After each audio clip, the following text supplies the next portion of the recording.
17 নং বোকাজান বিধানসভা সমষ্টিৰ প্ৰাৰ্থী ডক্টৰ মুমিনক হৰপথাৰ সমৰ্থকৰ অভিবাদন অনুষ্ঠানত অনাগত দিনবোৰত অধিক উন্নয়নৰ কাম কৰাৰ প্ৰতিশ্ৰুতি।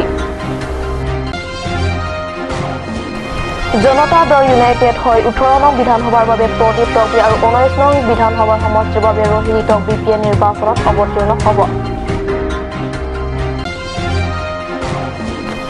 কাৰ্বি ৰিচৰ ৰং আৰাগ ৰং হাংৰং বঙত বতৰ চৰ্পু পূজাৰ সফল সম্পন্ন কুৰুচাৰ কাঠাৰ পৰা হাইমুখ গীতেৰে শুভাৰম্ভ পূজা।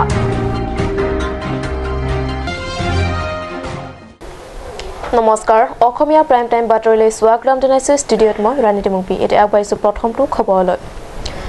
ৰাজ্য চৰকাৰৰ বৰ্তমানৰ বিধায়ক ডক্টৰ নুমৰ মমিন 18 নং বিধানসভা সমষ্টিৰ বাবে পুনৰ দ্বিতীয়টো কাৰ্যকালৰ বাবে প্ৰাৰ্থীত্ব টিকট লাভ কৰা সৌভাগ্যৱান ব্যক্তি। হৰপথাৰ বিজেপি মণ্ডল কমিটিৰ সজনত শনিবাৰে আনুষ্ঠানিকভাৱে জনাই উষ্ম আদৰণি। 17 নং বিধানসভা সমষ্টিৰ বাবে প্ৰাৰ্থীত্ব আগবঢ়োৱাবলৈ ওলোৱা ডক্টৰ নুমৰ মমিনক 5 সহস্ৰাধিক ভোট লাভ কৰোৱাৰ প্ৰতিশ্ৰুতি হৰপথাৰ বিজেপি মণ্ডল কমিটি।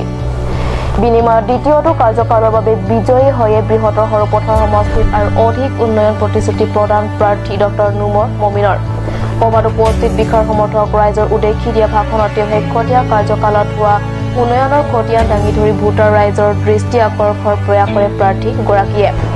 উল্লেখ্য, এই সভাখনত হৰপথাৰৰ জনপ্ৰতিনিধি তথা পৰিষদৰ কাৰ্যবাহী সদস্য জগত সিং ইংতি, ভিডিচি অধ্যক্ষ ৰিচু সিং নাৰৰ প্ৰমুখ্য বিজেপি লোকেল কমিটিৰ সভাপতি সম্পাদক, মহিলা মৰ্চা আৰু বিজেপি যুৱ নেতা কৰ্মীসকল তথা সমৰ্থক ৰাইজ উপস্থিত থাকে। বিষ্ণু লেখিৰ ৰিপৰ্ট, কাট নিউজ। এইবাৰ পাৰ্বত্য জিলা কাৰ্বি আংলঙৰ ভোটাৰ ৰাইজৰ সন্মুখত হঠা জনতা ইউনাইটেড দল অবিৰ্ভাৱ ঘটাই নহয় পোনে পোনে নিৰ্বাচনী পথত নামি পৰিছে ভোটাৰ জুলুঙালৈ। 18 নং হাওৰাঘাট বিধানসভা সমষ্টিৰ বাবে আগন্তুক বিধানসভা নিৰ্বাচনত জেডিইউ অৰ্থাৎ জনতা দল ইউনাইটেড হৈ প্ৰতিদ্বন্দ্বিতা আগবঢ়াইছে প্ৰদীপ তকবিয়ে। আনহাতে 19 নং ডিফু বিধানসভা সমষ্টিৰ বাবে ৰাষ্ট্ৰীয় হীন সমাজ দলৰ পৰা প্ৰাৰ্থীত্ব লাভ কৰি নিৰ্বাচনী যুঁজত অৱতীৰ্ণ হৈছে ৰোহিণী তকবিয়ে। সিংহাসন হোটেলত আয়োজিত এক সংবাদমেলত এই কথা বিস্তৃতভাৱে সদৰি কৰে দুয়োগৰাকী প্ৰাৰ্থীয়ে। দলটোৱে জয়ী হলে পাৰ্বত্য জিলাখনৰ যুৱক যুৱতীৰ সমস্যাসমূহৰ সমাধানত গুৰুত্ব আৰোপ কৰিব। নমস্কাৰ, মই প্ৰদীপ তকবি। মই এজন শিল্পী হয়। কাৰ্বি চিনেমাত মই এজ এ প্লেবেক ছিংগাৰ আৰু এক্টিঙো কৰি আছোঁ। গতিকে মোৰ নাম এজ এ প্ৰবিশা বুলি জানে, প্ৰবিশা তকবি বুলি জানে। কিন্তু মই আজি বিশেষকৈ উদ্দেশ্যটো হ'ল আমাৰ জনতা দল ইউনাইটেড চমুকৈ JDU প্ৰাৰ্থীৰ পৰা মই as a nominated candidate MLA হয়।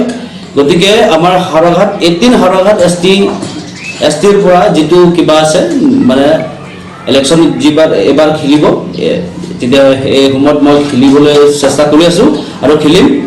গতিকে গোটেইখিনি হাওৰাঘাট ৰাইজে specially I am just looking for the youth specially. গতিকে ইউথবিলাকক কেনেকৈ মানে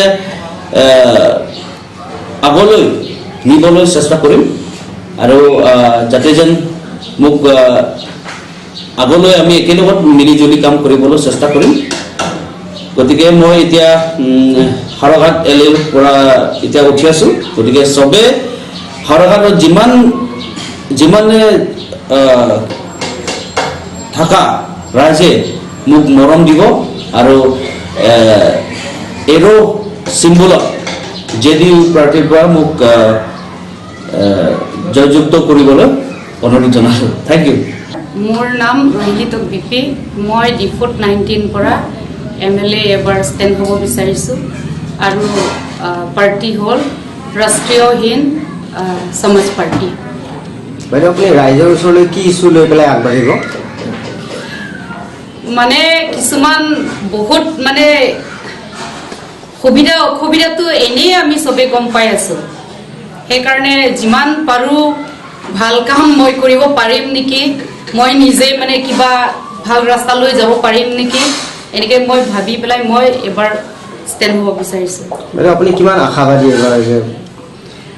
আশাটো আৰু মই অকলে কেণ্ডিডেট বুলি নহয়, যেতিয়া মানে আমি ভাবিছোঁ যে ডিচিশ্যন লৈছোঁ যে মই এবাৰ মই ষ্টেণ্ড হ'ম, তেতিয়া আমি ফাৰ্ষ্ট আমি ডিচিশ্যন লওঁ যে মই ষ্টেণ্ড হ'লে মই জিকি যাম 100% এনেকৈ আমি নিজে ভাবোঁ নিউজ ডেস্ক ৰিপৰ্ট কাট নিউজ আগন্তুক কৃষি কাৰ্যৰ বাবে বতৰ ভাল হোৱাৰ কামনা কৰি প্ৰত্যেকবাৰৰ দৰে এবাৰ কাৰ্বি ৰিছৰ ৰং আৰাক ৰংহাং ৰংবঙত বতৰ চাৰ্পো পূজা সম্পন্ন কৰা হয় বতৰৰ দেৱী হাইমু বন্দনা কৰি কুৰুচাৰে বতৰ চাৰ্পো পূজা সম্পন্ন কৰে 10 মাৰ্চৰ নিশা কুকুৰা সহিত বলৱছৰ অঞ্চলৰ হাবেপি আৰু উমলাৰং অঞ্চলৰ হাবেপিসকলে হৰহাক আগবঢ়াই আনে তাৰ পিছত পৰ্যায়ক্ৰমে 11 আৰু 12 মাৰ্চত বিধিপূৰ্বক বতৰ চাৰ্পো কিকুৰু ৰিছু গৃহত সম্পন্ন কৰা হয় উল্লেখ্য এই পূজা সম্পন্ন হোৱাৰ পিছত খেতি কাৰ্য আৰম্ভ কৰিলে বতৰৰ দেৱী সুপ্ৰসন্ন হৈ খেতি নদন বদন কৰে বুলিয়ে কাৰ্বি লোকবিশ্বাস হামৰেনৰ পৰা সুন্দৰকৈ ৰিপৰ্ট কাট নিউজ সময় হৈছে চমু বাণিজ্যিক বিৰতি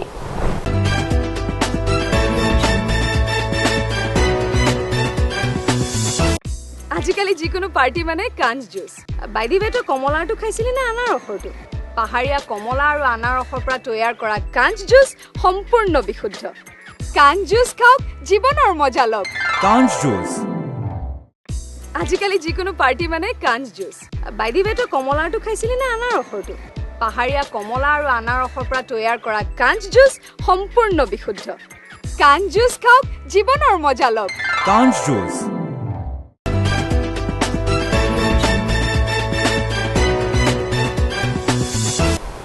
বিৰতিৰ পিছত পুনৰ বাতৰি মজিয়াত হামাইনো এক কুবাৰ বতাহৰ স্পৰ্শতে হুৰাহুৰি খহি পৰিল দেৱৰ ঘটনাটো পূব কাৰ্বি আংলং জিলাৰ হৰপথাৰ পৰিষদ সমষ্টিৰ অন্তৰ্গত বালিপথাৰ ৰেচিডেন্সিয়েল স্কুলৰ নিৰ্ময়মান অৱস্থাত থকা সীমা দেৱালৰ এই অৱস্থাই প্ৰমাণ কৰিবলৈ যথেষ্ট যে নিৰ্মাণ কাৰ্যৰ আন্তঃগাঁথনি কিমান মজবুত চাওঁ হওক এক প্ৰতিবেদন হয় এইখনে বালিপথাৰ ৰেচিডেন্সিয়েল স্কুলৰ পৰিসীমা নিৰ্ময়মান অৱস্থাত আছে ইয়াৰ দেৱাৰ কিন্তু দেৱাৰ নিৰ্মাণৰ আন্তঃগাঁথনি ইমানেই ফুপুৰা আৰু নিকৃষ্ট যে সামান্য এক কুবাৰ বতাহতে হুৰাহুৰে তললৈ সৰি পৰিল ইটাসমূহ ওচৰে পাজৰে মানুহ বা অন্য জীৱ জন্তু থকা হলে চৰম দায়িত্বহীনতাৰে গঠা দেৱালৰ ইটাসমূহ এইদৰে হঠাৎ খহি পৰাত নিশ্চিত মৃত্যুৰ পৰা হাত সৰিব নোৱাৰিলেহেঁতেন বোকাজানৰ পৰা বিষ্ণু লেখি ৰিপৰ্ট কাট নিউজ